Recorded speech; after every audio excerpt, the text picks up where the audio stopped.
ओम शांति। आज 14 जून 2024 के साकार बाप दादा के मधुर महावाक्य है। बाबा ने कहा, मीठे बच्चे, निरंतर याद रहे कि हमारा बाबा बाप भी है, टीचर भी है तो सतगुरु भी है। यह याद ही मन मना भव है। प्रश्न, माया की धूल जब आंखों में पड़ती है तो सबसे पहली गफलत कौन सी होती है? उत्तर, माया पहली गफलत कराती जो पढ़ाई को ही छोड़ देते। भगवान पढ़ाते हैं यह भूल जाता है। बाप के बच्चे ही बाप की पढ़ाई को छोड़ देते हैं, यह भी वंडर है। नहीं तो नॉलेज ऐसी है जो अंदर ही अंदर खुशी में नाचते रहें, परंतु माया का प्रभाव कोई कम नहीं है। वह पढ़ाई को ही छुड़ा देती है। पढ़ाई छोड़ी माना एब्सेंट हुए। ओम शांति। रूहानी बाप बैठ रूहानी बच्चों को समझाते हैं। समझाना उन्हों को होता है जिसने कुछ कम समझा है। कोई बहुत समझदार बनते हैं, बच्चे जानते हैं यह बाबा तो बड़ा वंडरफुल है। बल तुम यहाँ बैठे हो परंतु अंदर में समझते हो यह हमारा बेहद का बाबा भी है, बेहद का टीचर भी है, बेहद की शिक्षा देते हैं। सृष्टि के आदि मध्य अंत का राज समझाते हैं। स्टूडेंट की बुद्धि में तो यह होना चाहिए ना, फिर साथ में जरूर ले जाएंगे। बाप जानते हैं यह पुरानी छीछी दुनिया है, इनसे बच्चों को ले जाना है। कहाँ? घर। जैसे कन्या की शादी होती है तो ससुर घर वाले आकर कन्या को अपने घर ले जाते हैं। अभी तुम यहाँ बैठे हो, बाबा समझाते हैं बच्चों को, अंदर में जरूर आता होगा कि यह हमारा बेहद का बाप भी है, बेहद की शिक्षा भी देते हैं। जितना बड़ा बाबा उतनी बड़ी शिक्षा भी बेहद की देते हैं। रचना के आदि मध्य अंत का राज भी बच्चों की बुद्धि में है। जानते हैं बाप इस छीछी दुनिया से हमको वापस ले जाएंगे। यह भी अंदर में याद करने से मन मनाभव ही हैं। चलते फिरते उठते बैठते बुद्धि में यही याद रहे। वंडरफुल चीज को याद करना होता है ना। तुम जानते हो अच्छी रीति पढ़ने से, याद करने से हम विश्व के मालिक बनते हैं। यह तो जरूर बुद्धि में चलना चाहिए। पहले बाप को याद करना पड़े, टीचर बाद में मिलता है। बच्चे जानते हैं हमारा बेहद का रूहानी बाप है। सहज याद दिलाने के लिए बाबा युक्ति बताते हैं। मामे कम याद करो, जिस याद से ही आधा कल्प के विक्रम विनाश होंगे। पावन बनने के लिए तुमने जन्म जन्मांतर भक्ति जप तप आदि बहुत किए हैं। मंदिरों में जाते हैं, भक्ति करते हैं, समझते हैं हम परंपरा से करते आए हैं। शास्त्र कब से सुने हैं, कहेंगे परंपरा से। मनुष्यों को कुछ भी पता नहीं है। सतयुग में तो शास्त्र होते ही नहीं। तुम बच्चों को तो वंडर खाना चाहिए। बाप बिगर कोई भी यह बातें समझा नहीं सकते।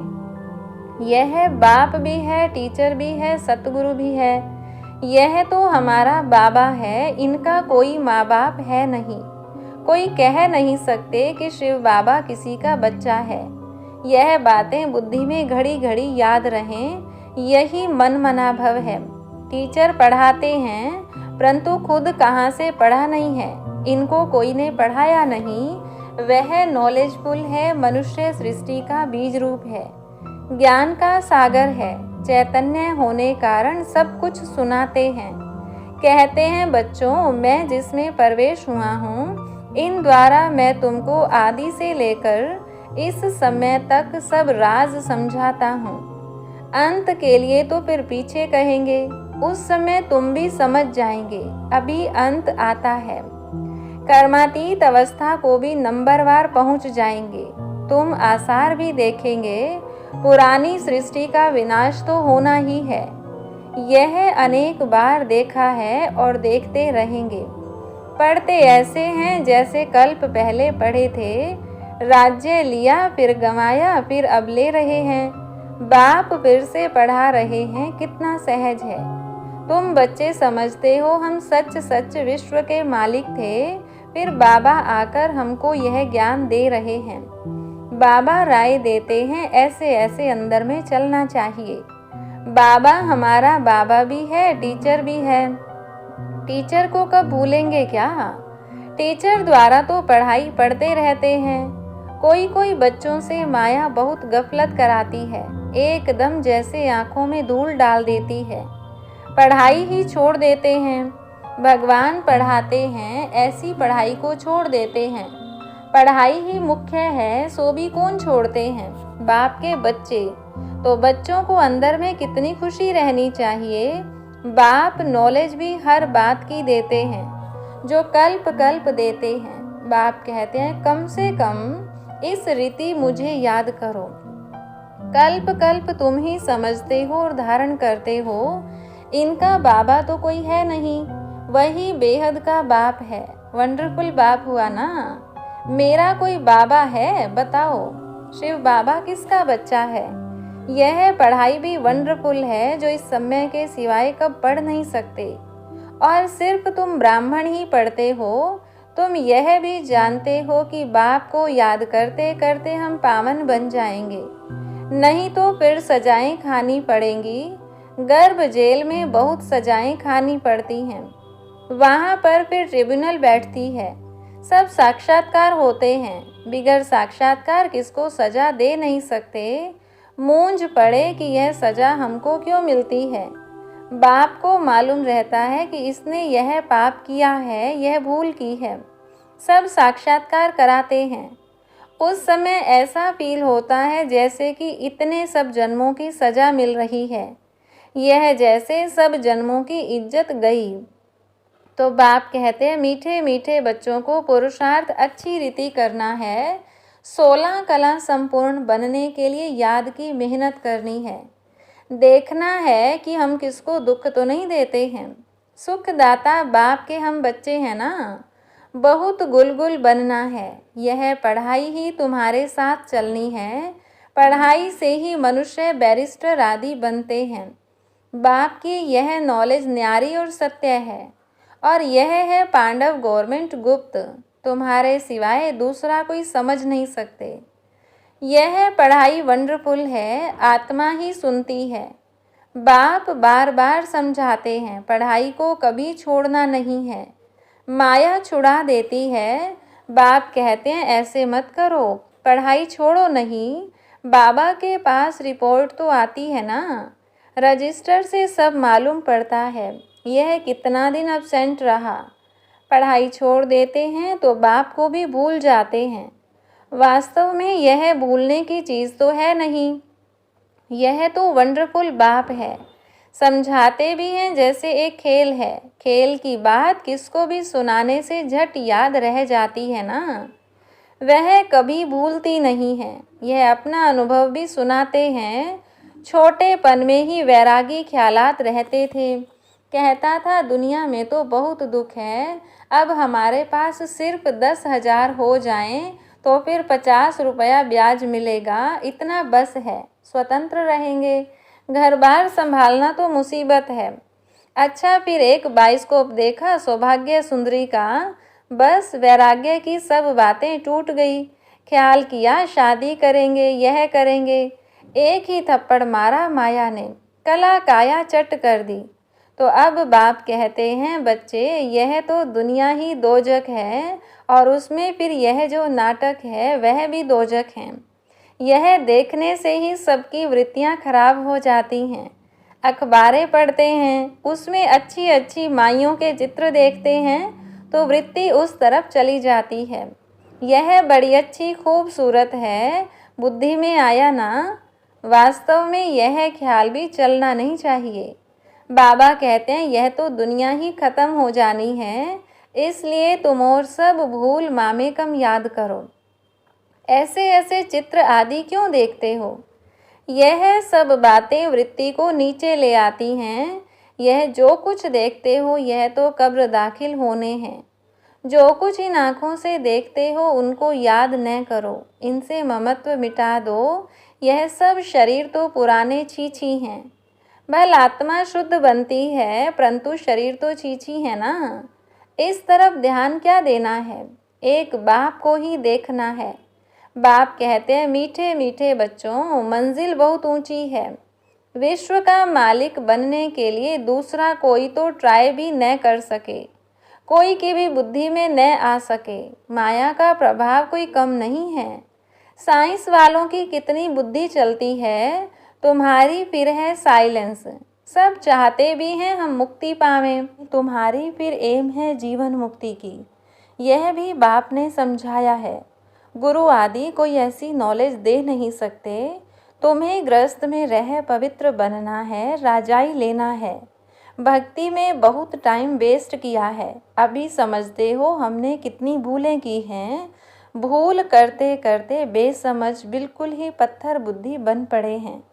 अंदर में आता है, यह तो बड़ी वंडरफुल नॉलेज है जिससे हम क्या से क्या बन जाते हैं। पत्थर बुद्धि से पारस बुद्धि तो खुशी का पारा भी चढ़ता है कि हमारा बाबा बेहद का बाबा है, उनको कोई बाप नहीं। वह टीचर है, उनका कोई टीचर नहीं। कहेंगे कहाँ से सीखा, वंडर खाएंगे ना। बहुत लोग समझते हैं यह तो कोई गुरु से सीखा, तो गुरु के और भी शिष्य होंगे ना, सिर्फ एक शिष्य था क्या। गुरुओं के शिष्य तो ढेर होते हैं। आगा खा के देखो कितने शिष्य हैं। गुरुओं के लिए कितना अंदर में रहता है, उनको हीरो में वजन करते हैं। तुम ऐसे सतगुरु को किस में वजन कराएंगे। यह तो बेहद का सतगुरु है, इनका वजन कितना है, एक हीरा भी नहीं डाल सको। ऐसी ऐसी बातें तुम बच्चों को विचार करनी है। यह तो महीन बात हुई। भल यह तो सब कहते रहते हैं हे ईश्वर, परंतु यह थोड़े ही समझते हैं कि वह बाप टीचर गुरु भी है। यह तो साधारण रीति से बैठे रहते हैं। यह ऊपर संदली पर भी इसीलिए बैठते हैं कि मुखड़ा देख सकें। बच्चों पर प्यार तो रहता है ना। इन मददगार बच्चों बिगर स्थापना थोड़े ही करेंगे। जास्ती मदद करने वाले बच्चों को जरूर जास्ती प्यार करेंगे। जास्ती कमाने वाला बच्चा अच्छा होगा तो जरूर ऊंचते ऊंच पद लेगा, उस पर प्यार भी जाता है। बच्चों को देख देख हर्षित होते हैं, आत्मा बहुत खुश होती है। कल्प कल्प बच्चों को देख खुश होता हूँ। कल्प कल्प बच्चे ही मददगार बनते हैं, बहुत प्यारे लगते हैं। कल्प कल्पांतर का प्यार जुट जाता है। भल कहाँ भी बैठे रहो, बुद्धि में बाप की याद रहे। यह बेहद का बाप है, इनका कोई बाप नहीं, इनका कोई टीचर नहीं, स्वयं ही सब कुछ है, जिसको ही सब याद करते हैं। सतयुग में तो कोई याद नहीं करेंगे। 21 जन्मों के लिए बेड़ा पार हो गया तो तुमको कितनी खुशी होनी चाहिए। बस सारा दिन बाप की सर्विस करें, ऐसे बाप का परिचय दें। बाप से यह वर्षा मिलता है। बाप हमको राजयोग सिखलाते हैं और फिर सबको साथ भी ले जाते हैं। सारा चक्र बुद्धि में है। ऐसा चक्र तो कोई बना न सके। अर्थ का तो किसको पता नहीं। तुम अभी समझते हो बाबा हमारा बेहद का बाबा भी है, बेहद का राज्य भी देते हैं, फिर साथ भी ले जाएंगे। ऐसे ऐसे तुम समझाएंगे, फिर कोई सर्वव्यापी कह न सके। वह बाप है, टीचर है, तो सर्वव्यापी कैसे हो सकता। बेहद का बाप ही नॉलेजफुल है, सारे सृष्टि के आदि मध्य अंत को जानते हैं। बाप बच्चों को समझाते हैं पढ़ाई को भूलो मत, यह बहुत बड़ी पढ़ाई है। बाबा परम पिता है, परम टीचर है, परम गुरु भी है। इन सब गुरुओं को भी ले जाएंगे। ऐसी ऐसी वंडरफुल बातें सुनानी चाहिए। बोलो, यह बेहद का खेल है। हर एक एक्टर को अपना पार्ट मिला हुआ है। बेहद के बाप से हम ही बेहद की बादशाही लेते हैं। हम ही मालिक थे, वैकुंठ होकर गया है, फिर जरूर होगा। श्री कृष्ण नई दुनिया का मालिक था, अब पुरानी दुनिया है, फिर जरूर नई दुनिया का मालिक बनेगा। चित्र में भी क्लियर है, तुम जानते हो। अब हमारी लात नर्क की तरफ, मुंह स्वर्ग की तरफ है, वही याद रहता है। ऐसे याद करते करते अंत मति सो गति हो जाएगी। कितनी अच्छी अच्छी बातें हैं जिनका सिमरन करना चाहिए। अच्छा, मीठे मीठे सिकिलधे बच्चों प्रति माता पिता बाप दादा का याद प्यार और गुड मॉर्निंग। रूहानी बाप की रूहानी बच्चों को नमस्ते। रूहानी बच्चों की रूहानी बाप दादा को नमस्ते। धारणा के लिए मुख्य सार। पहली पॉइंट, इन आँखों से जो कुछ दिखाई देता है उनसे ममत्व मिटाना है। एक बाप को ही देखना है। वृत्ति को शुद्ध बनाने के लिए इन छीछी शरीरों की तरफ जरा भी ध्यान न जाए। दूसरी पॉइंट, बाप जो न्यारी और सत्य नॉलेज सुनाते हैं वह अच्छी तरह पढ़नी और पढ़ानी है। पढ़ाई कभी मिस नहीं करनी है। वरदान, शांति की शक्ति के प्रयोग द्वारा हर कार्य में सहज सफलता प्राप्त करने वाले प्रयोगी आत्मा भव। अब समय के परिवर्तन प्रमाण शांति की शक्ति के साधन प्रयोग में लाकर प्रयोगी आत्मा बनो। जैसे वाणी द्वारा आत्माओं में स्नेह के सहयोग की भावना उत्पन्न करते हो, ऐसे शुभ भावना स्नेह की भावना की स्थिति में स्थित हो उन्होंने श्रेष्ठ भावनाएं उत्पन्न करो। जैसे दीपक दीपक को जगा देता है, ऐसे आपकी शक्तिशाली शुभ भावना औरों में सर्वश्रेष्ठ भावना उत्पन्न करा देगी। बस शक्ति से स्थूल कार्य में भी बहुत सहज सफलता प्राप्त कर सकते हो। सिर्फ प्रयोग करके देखो। स्लोगन, सर्व का प्यारा बनना है तो खिले हुए रूहानी गुलाब बनो, मुरझाओ नहीं। अच्छा, ओम शांति।